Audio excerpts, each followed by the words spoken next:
जय हिंद दोस्तों, स्वागत है आप सभी का यूपी पुलिस कांस्टेबल एग्जाम के लिए हिंदी की एक और प्रैक्टिस सेट में। ये प्रैक्टिस सेट आपके आने वाले यूपी एग्जाम के लिए बहुत ही महत्वपूर्ण रहेगा, इसलिए आप सभी लोग वीडियो में लास्ट तक जुड़े रहें। तो चलिए साथियों, आज की वीडियो शुरू करते हैं। पहला प्रश्न है, अवधी भाषा किससे संबंधित है?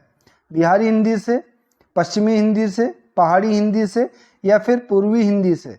तो इसका राइट ऑप्शन हो जाएगा ऑप्शन नंबर डी। अवधी भाषा का संबंध पूर्वी हिंदी से है और इसका विकास जो कि अर्धमागधी अपभ्रंश से हुआ है। किससे हुआ है? तो अर्धमागधी अपभ्रंश से हुआ है पूर्वी हिंदी का विकास, और इसी से अवधी, बघेली, छत्तीसगढ़ी एवं बिहारी भाषाएं विकसित हुई हैं। ठीक है, इस प्रकार अवधी का संबंध जो कि पूर्वी हिंदी से है। अगला प्रश्न है, भारतीय संविधान में 22 भाषाओं को आधिकारिक भाषा का दर्जा दिया गया है, जिनमें यह भाषा शामिल नहीं है। तो भारतीय संविधान में कुल 22 भाषाओं का वर्णन किया गया है, जिनमें मैथिली, मणिपुरी, बोडो ये तीनों भाषाएं हैं, लेकिन भोजपुरी भाषा नहीं है उसमें। राइट ऑप्शन डी इसका हो जाएगा। अगला प्रश्न, सन 2019 में व्यास सम्मान किसे प्रदान किया गया? नासिरा शर्मा, लीलाधर जगूड़ी, ममता कालिया, नरेंद्र कोहली। तो व्यास सम्मान की स्थापना जो कि के बिरला फाउंडेशन ग्रुप के द्वारा वर्ष 1991 में की गई थी, और 2019 का जो व्यास सम्मान है वो नासिरा शर्मा को दिया गया था। इनके उपन्यास कागज के नाव के लिए, कौन से उपन्यास? तो कागज के नाव के लिए इनको 2019 में व्यास सम्मान दिया गया था। तो राइट ऑप्शन ए इसका होगा। अगला प्रश्न है, 10 जनवरी को किस दिन के रूप में मनाया जाता है? विश्व हिंदी दिवस, गणतंत्र दिवस, मातृभाषा दिवस या हिंदी दिवस? तो प्रत्येक वर्ष 10 जनवरी को विश्व हिंदी दिवस के रूप में मनाया जाता है, और प्रत्येक वर्ष 14 सितंबर को राष्ट्रीय हिंदी दिवस के रूप में मनाया जाता है। ये ध्यान रखेंगे। Correct option option number A इसका हो जाएगा कि 10 जनवरी को विश्व हिंदी दिवस मनाया जाता है और 14 सितंबर को राष्ट्रीय हिंदी दिवस मनाया जाता है। तो ये दोनों पॉइंट आप लोग ध्यान रखेंगे। अगला प्रश्न है, जितने लोग उतने प्रेम रचना के लिए किन्हें व्यास सम्मान प्राप्त हुआ है? लीलाधर जगूड़ी, राजेश जोशी, मंगलेश डबराल, अरुण कमल। तो जितने लोग उतने प्रेम, ये रचना जो कि लीलाधर जगूड़ी की है, इनको 2018 में इसके लिए व्यास सम्मान मिला था। Right option option number A इसका हो जाएगा। अगला प्रश्न, मेरे दोस्त के लिए चाय लाइए, इस वाक्य में कौन सा कारक है? अधिकरण कारक, अपादान कारक, संबंध कारक या फिर संपदान कारक? तो इसमें संपदान कारक होगा, क्योंकि मेरे दोस्त के लिए चाय लाइए, यहाँ पर के लिए विभक्ति का उपयोग किया गया है, इसलिए संपदान कारक हो जाएगा। राइट ऑप्शन डी है इसका। अगला प्रश्न, दिए गए पर्यायवाची शब्दों में से वाक्य में आए रिक्त स्थान के लिए सही शब्द चुनिए। मृग रिक्त स्थान है, घास खा रहा है। तो मृग बछड़ा, मृग शिशु, मृग बच्चा या मृग शावक घास खा रहा है। तो इसका right option option number D हो जाएगा। ठीक है, जो कि मृग शावक घास खा रहा है। डी करेक्ट ऑप्शन होगा।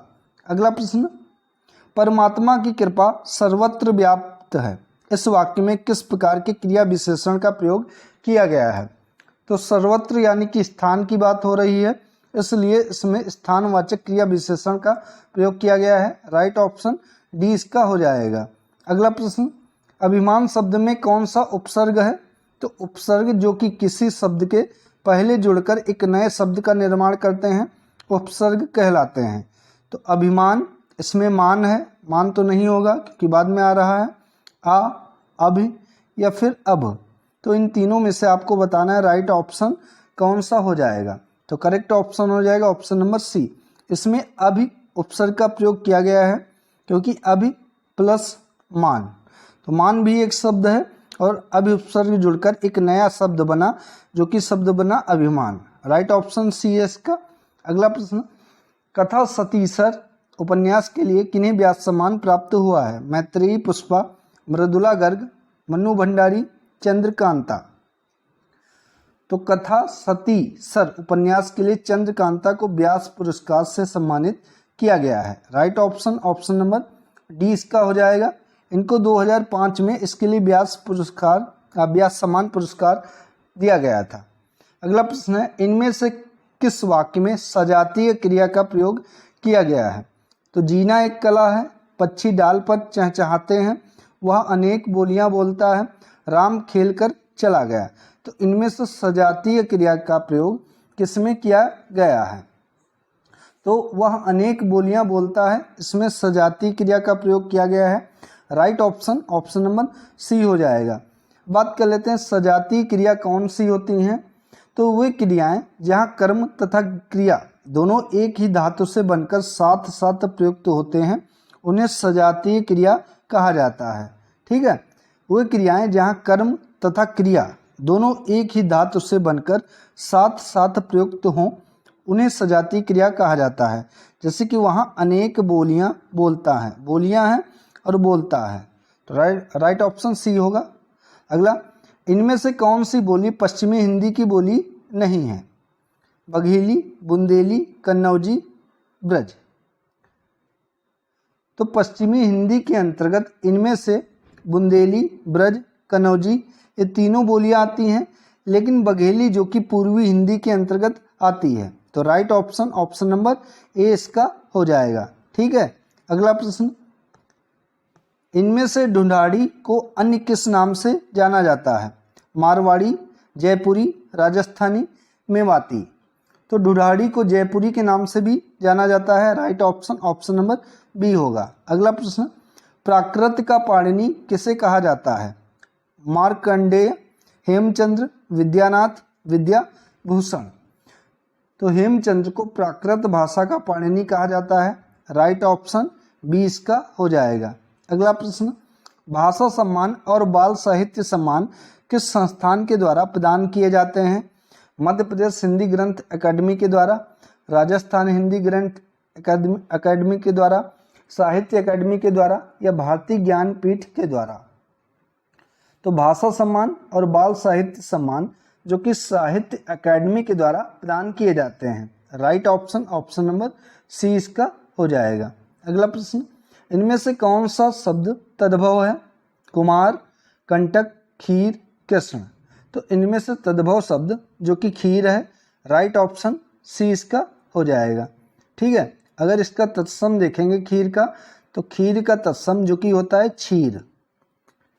राइट ऑप्शन सी है। अगला, इनमें से कौन सा शब्द आसक्त का विलोम शब्द है? अनासक्त, अधम, निरुत्साह या निमग्न। तो आसक्त का विलोम शब्द इनमें से अनासक्त हो जाएगा। राइट ऑप्शन ए है इसका। अगला प्रश्न, नवीन शब्द में कौन सा प्रत्यय है? तो प्रत्यय वो शब्द होते हैं जो कि किसी शब्द के लास्ट में जुड़कर एक नए शब्द का निर्माण करते हैं। तो नवीन, इसमें ईन प्रत्यय होगा, वीन होगा, नव होगा या फिर ना होगा। तो इसमें कौन सा प्रत्यय प्रयोग किया गया है? तो राइट ऑप्शन ए हो जाएगा। नवीन में ईन प्रत्यय प्रयोग किया गया है जो कि हो जाएगा नव प्लस ईन, शब्द बनता है नवीन। ठीक है, राइट ऑप्शन ए है इसका। अगला प्रश्न, कनफटा इस समास भेद का उदाहरण कौन सा है? बहुव्रीहि, द्वंद्व, अव्ययी भाव या फिर कर्मधारय। तो कनफटा जो कि बहुव्रीहि समास का उदाहरण है। Right option option number A हो जाएगा। अगर इसका समास विग्रह करेंगे तो हो जाएगा कान है फटे हुए जिसके। क्या हो जाएगा? कान है फटे हुए जिसके, इसे कनफटा कहा जाए। ठीक है, और यह गोरख संप्रदाय के योगियों का एक वर्ग है जिसके अंतर्गत ये कहा जाता है। तो इसलिए इसमें बहुव्रीहि समास हो जाएगा, क्योंकि बहुव्रीहि समास वहाँ पर होता है जहाँ शब्द अपना विचार न करके किसी तीसरे व्यक्ति का वर्णन करें, तो वहाँ पर बहुव्रीहि समास होता है, ये ध्यान रखेंगे।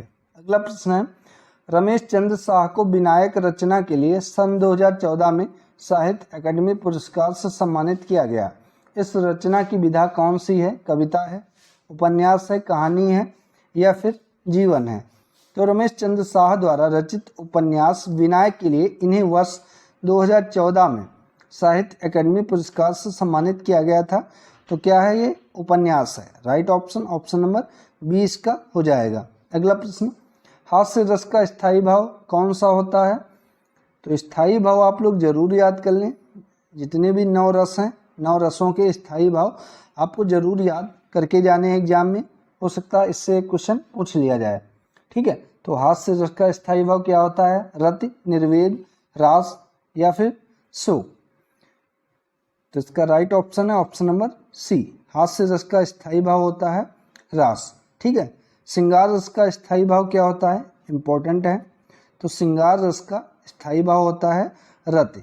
और रसों का राजा किसे कहा जाता है? तो श्रृंगार रस को ही रसों का राजा कहा जाता है। शांत रस का स्थायी भाव क्या होता है, आप बताएंगे? तो शांत रस का स्थायी भाव होता है निर्वेद। क्या होता है? निर्वेद। हास्य रस का स्थायी भाव क्या होता है? तो हास्य रस का स्थायी भाव होता है ह्रास।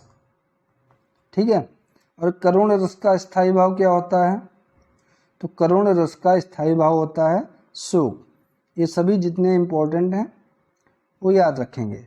अगला प्रश्न है, सही वर्तनी वाला शब्द इनमें से कौन सा है? विभाग, विभाग, विभाग या फिर विभग। तो सही वर्तनी इनमें से ऑप्शन नंबर ए में है विभाग, जो कि इस तरीके से लिखा जाएगा। ठीक है, तो राइट ऑप्शन ए होगा। अगला प्रश्न, सही वर्तनी वाला शब्द कौन सा है? उपदेश, उपदेश, उपदेश। तो ये तो नहीं है, ये भी नहीं है। इन दो में से आपको बताना है कौन सा सही वर्तनी वाला शब्द है। तो राइट ऑप्शन है ऑप्शन नंबर ए। यहाँ पर गोल वाली सा लगेगी, ना कि सरौता वाली। ठीक है, तो उपदेश इस प्रकार लिखा जाएगा। राइट ऑप्शन ए इसका हो जाएगा। अगला प्रश्न है, इंक्लूसिव का हिंदी अर्थ क्या होता है? समावेशी, अनुचित, प्रासंगिक या प्रोत्साहन। तो इंक्लूसिव का हिंदी अर्थ होता है समावेशी। राइट ऑप्शन ए है इसका। अगला प्रश्न, इनमें से कौन सा शब्द फल शब्द का अर्थ नहीं है? पूछा है कि नहीं है। तो पंख, संतान, परिणाम या लाभ। तो पंख शब्द जो कि फल शब्द का अर्थ नहीं है। ठीक है, शेष, संतान, लाभ, परिणाम ये सभी फल के अर्थ हैं, लेकिन पंख इसका नहीं है। ठीक है, तो right option option number A इसका हो जाएगा। अगला प्रश्न, सुजान भगत, अलग्योझा, ग्रहदाह, नशा, माता का हृदय, ये सब किस विधा की रचनाएं हैं? कहानी है, काव्य है, उपन्यास हैं या फिर नाटक हैं? तो साथियों ये सभी जो कि कहानियां हैं, right option option number A इसका हो जाएगा। ठीक है, और इन सब कहानियों के लेखक कौन है? तो इन सब कहानियों के लेखक जो कि मुंशी प्रेमचंद जी हैं। कौन है? तो मुंशी प्रेमचंद जी की ये सभी रचनाएं कहानियां हैं। ठीक है, अगला, अरुण कमल को किस कृति के लिए साहित्य अकादमी पुरस्कार प्राप्त हुआ है? अपनी केवल धार, सबूत, पुतली में संसार, नए इलाके में। तो अरुण कमल को नए इलाके के लिए सन 1998 में साहित्य अकादमी पुरस्कार प्राप्त हुआ है। Right option option number D हो जाएगा कि नए इलाके में इसके लिए दिया गया था पुरस्कार। अगला, इनमें से कौन सी भाषा द्रविड़ भाषा नहीं है? मलयालम, तेलुगु, तमिल, सौराष्ट्र। तो इनमें से द्रविड़ परिवार की भाषा जो कि सौराष्ट्र नहीं है। राइट ऑप्शन डी इसका हो जाएगा। ठीक है, अगला प्रश्न, जो दंड पाने योग्य हो इस वाक्यांश के लिए सही शब्द एक शब्द कौन सा हो जाएगा? भयानक, अकिंचन, दंडनीय या जीवट।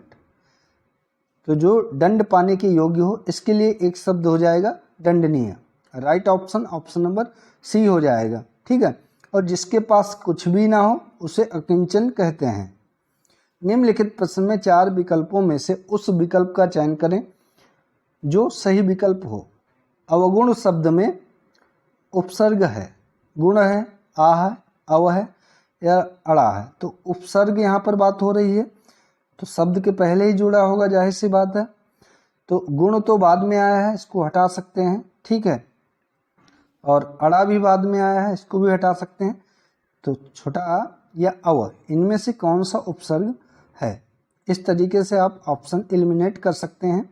तो राइट ऑप्शन है ऑप्शन नंबर सी, और उपसर्ग का प्रयोग किया गया है। ठीक है। अगला, निम्नलिखित प्रश्न में 4 विकल्प दिए गए हैं जिनमें से एक शब्द दिए गए शब्द का सही तद्भव रूप है। तो ग्राम का तद्भव रूप क्या हो जाएगा? शहर भी नहीं होगा, सड़क भी नहीं होगा, खेत भी नहीं होगा, गांव हो जाएगा। राइट ऑप्शन बी इसका होगा। ठीक है। अगर बात करें खेत का तत्सम क्या होता है, तो खेत का तत्सम जो कि हो जाएगा क्षेत्र। क्या हो जाएगा? क्षेत्र। ठीक है। और मार्ग का तत्सम क्या होगा? हाँ, मारक। मारक का तत्सम क्या होगा? तो इसका हो जाएगा मार्ग। ये ध्यान रखेंगे। Right option option number B है इसका। अगला प्रश्न, निम्नलिखित प्रश्न में 4 विकल्पों में से उस विकल्प का चयन करें जो प्रत्यय से नहीं बना है। लालिमा, टुकड़ी, शक्तिमान या सफल। तो इनमें से प्रत्यय का प्रयोग जो कि सफल में नहीं किया गया है, क्योंकि अगर प्रत्यय से ये शब्द बना होता तो इसको अगर 2 शब्दों में तोड़ेंगे तो सा, फा और प्लस ला, तो कोई भी शब्द नहीं बन रहा है, इसलिए इसमें कोई भी प्रत्यय नहीं प्रयोग किया गया है। साथियों, आपको प्रत्यय या उपसर्ग उन्हीं शब्दों में प्रयोग किया जा सकता है जिनको तोड़ने पर, यानी कह सकते हैं संधिविच्छेद करने पर, दोनों शब्दों का कुछ ना कुछ अर्थ हो, तभी वहाँ पर प्रत्यय या उपसर्ग हो सकता है। तो राइट ऑप्शन डी इसका होगा। अगला, पौमचर्यु किस भाषा की रचना है? मैथिली, खड़ी बोली, मगही, अपभ्रंश। तो इसका राइट ऑप्शन हो जाएगा ये अपभ्रंश भाषा की रचना है। ठीक है। Correct option option number D है। अगर इसके रचनाकार पूछे तो इसके रचनाकार जो कि जैन कवि हुए हैं, जैन कवि हुए हैं, इनका नाम है स्वयंभू। ये इसके रचनाकार हैं पौमचर्यु के। राइट ऑप्शन डी होगा। अगला, इनमें से कौन सा शब्द उपमा का पर्यायवाची शब्द नहीं है? तो आपको सबसे पहले ध्यानपूर्वक प्रश्नों को पढ़ना है, क्योंकि नहीं है या है इसमें बहुत कंफ्यूज करता है एग्जामिनर। तो आपको भली बात अच्छे तरीके से क्वेश्चन को पढ़ना है, उसके बाद आंसर देना है। तो इनमें से कौन सा शब्द उपमा का पर्यायवाची शब्द नहीं है? तो तुलना, मिलान, सादृश्य, ये तीनों जो कि उपमा के पर्यायवाची शब्द हैं, लेकिन खाद्य उपमा का पर्यायवाची शब्द नहीं है। ठीक है। तो राइट ऑप्शन ए इसका हो जाएगा। अनुच्छेद पढ़कर दिए गए सवालों के सही जवाब चुनिए। तो सबसे पहले ध्यानपूर्वक अनुच्छेद पढ़ना है, उसके बाद इससे संबंधित जो भी प्रश्न पूछे गए हैं उनके उत्तर देने हैं। तो तमिलनाडु के प्रख्यात तमिल कवियों एवं साहित्यकारों ने मिलकर वानमाड़ी, यानी कि स्कै लार्क पक्षी का तमिल नाम से सशक्त कविता आंदोलन 1970 के लगभग में प्रारंभ किया। यह वानमबाड़ी पक्षी बहुत ऊंचाई तक आकाश में उड़ता है। यह उड़ते समय मधुर स्वर में गाता भी है। कभी भी उच्च एवं उदात्त भाव से युक्त कविता के गायक हैं। इसी कारण से उन्होंने इस आंदोलन को वानमबाड़ी नाम दिया है। कालांतर में उन्होंने कोयम्बटूर से वानमबाड़ी नामक एक मासिक पत्रिका का भी प्रकाशन शुरू किया है। वानमबाड़ी आंदोलन के अधिकतर कवि मार्क्सवादी विचारधारा के थे। इस आंदोलन का प्रभाव तमिल कविता, कहानी, उपन्यास, नाटक आदि सभी विधाओं पर पड़ा है। तो वानमबाड़ी पत्रिका के संबंध में कौन सा कथन सही नहीं है? तो सही नहीं है ये पूछा है। तो पत्रिका का नाम वानमबाड़ी था, सही है। पत्रिका में केवल मार्क्सवादी रचनाएं छपती थी, तो सही नहीं है, यही ऑप्शन नंबर बी इसका राइट ऑप्शन हो जाएगा। पत्रिका का प्रकाशन कोयम्बटूर से था। वानमबाड़ी आंदोलन से जुड़ी पत्रिका थी। ये तीनों सही हैं, लेकिन ऑप्शन नंबर बी इसका सही नहीं है। अगला है, वानमबाड़ी आंदोलन का संबंध किससे था? साहित्यिक आंदोलन से, किसान आंदोलन से, गायक आंदोलन से या पक्षियों के आंदोलन से? तो इसका संबंध जो कि साहित्यिक आंदोलन से था। राइट ऑप्शन ए होगा। वानमबाड़ी आंदोलन का प्रभाव तमिल साहित्य के किन विधाओं पर पड़ा है? कहानी पर, नाटक पर, कविता पर या फिर सभी विधाओं पर? तो सभी विधाओं पर वानमबाड़ी आंदोलन का प्रभाव पड़ा है। राइट ऑप्शन डी इसका हो जाएगा। तो साथियों, ये थी आज की हिंदी की महत्वपूर्ण प्रैक्टिस सेट। वीडियो अगर आप सभी को अच्छी लगी हो तो वीडियो को लाइक करें, शेयर करें और चैनल को सब्सक्राइब करें। धन्यवाद दोस्तों।